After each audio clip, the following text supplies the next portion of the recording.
For decades, the slam dunk contest was the crown jewel of the NBA's All-Star Weekend. Often more highly anticipated than the All-Star game itself, the dunk contest was a launching pad for legends. From Julius Erving in the ABA, to Michael Jordan and Dominique Wilkins in the 80s, to Vince Carter at the turn of the century. But by the time the 2016 contest rolled around, the main event of All-Star Saturday had lost its luster. Years of gimmicky contests gave way to unimaginative competitions that no longer featured the game's most exciting young players. Besides, All-Star 2016 was all about celebrating and saluting Kobe Bryant, who was taking part in his final All-Star festivities on Sunday evening.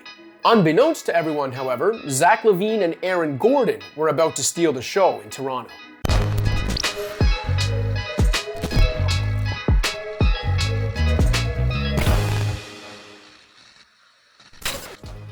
In addition to Gordon and defending champion LaVine, the field for the first NBA dunk contest held outside of the US included Andre Drummond and Will Barton. But with all due respect to the third and fourth place finishers in the event, the most memorable highlight either of them produced that night was Barton's, or rather Will the Thrill's, Thriller-themed entrance. We all call him Will the Thriller. Oh, I like his intro though. Do you like it? A little bit of MJ Thriller going on here? Well, I would do that. What a dunk.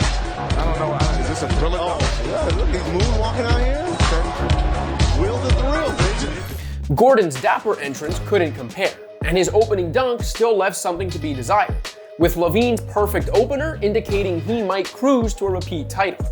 They are waiting. It's a long drum roll. Yes, there it is. Oh!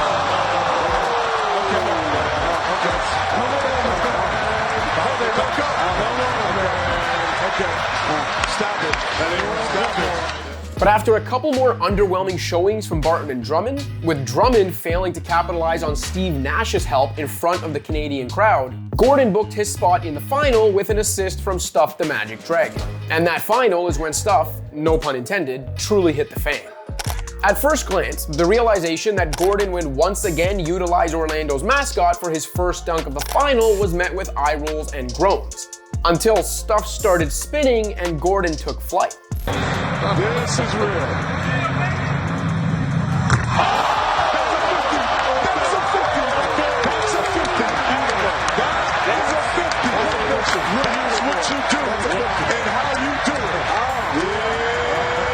Shaq's reaction said it all. This wasn't your standard corny prop-assisted jam.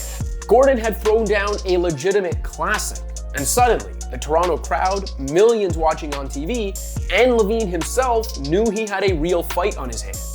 LaVine responded with a less impressive but still perfect dunk. So when Gordon and Stuff once again connected for an all-timer, it appeared the young Magic forward had one hand on the trophy. What was it Rudy Tomjanovich said about the heart of a champion though?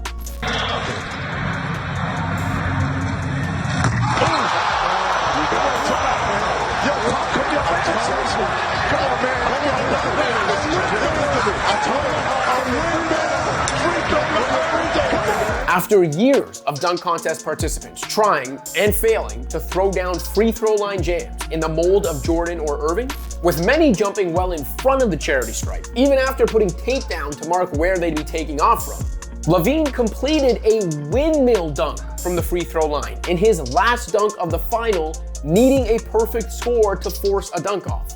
The audacity alone was admirable. And so, for only the second time in dunk contest history, we were headed to a dunk-off. Gordon and LaVine once again traded perfect jams, meaning that for the first time ever, the NBA slam dunk contest needed a second tiebreaker. Who would blink first? Neither player was playing it safe, yet each young star was flawlessly executing to prolong the event. It was like watching a penalty shootout that wouldn't end because each player kept blasting it top corner. At some point, it almost defied logic.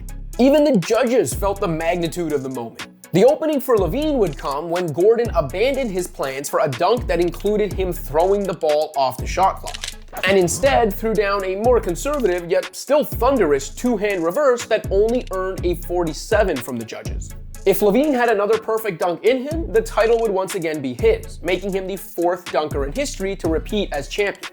Going between the legs from just inside the free throw line would prove to be enough. Okay, we're gonna see.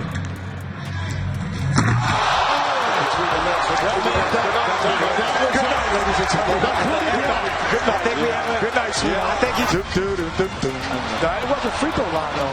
That wasn't free throw line. That was a step in. Though LaVine had earned another dunk contest title, it also felt like Gordon was hard done by, as AG's best dunks were more impressive than LaVine. But how do you differentiate 150 from another?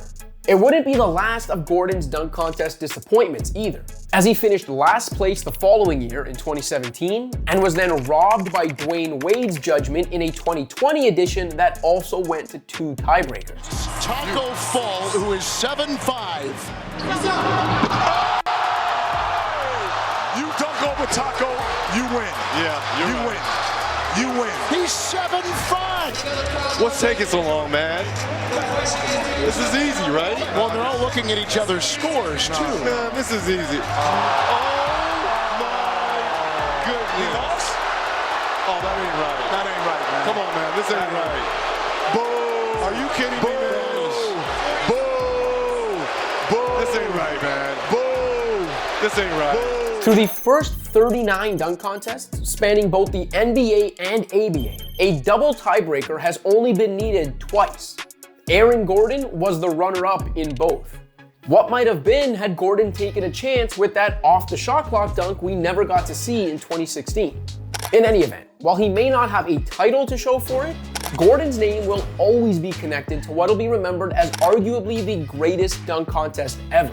He'll also forever be linked to LaVine. While many contests in the 21st century have seen even the eventual winners struggle to throw down one memorable dunk, LaVine and Gordon effortlessly traded some of the greatest jams the NBA has ever seen. What that 2016 competition didn't do, however, was reinvigorate the dunk contest the way some hoped it would.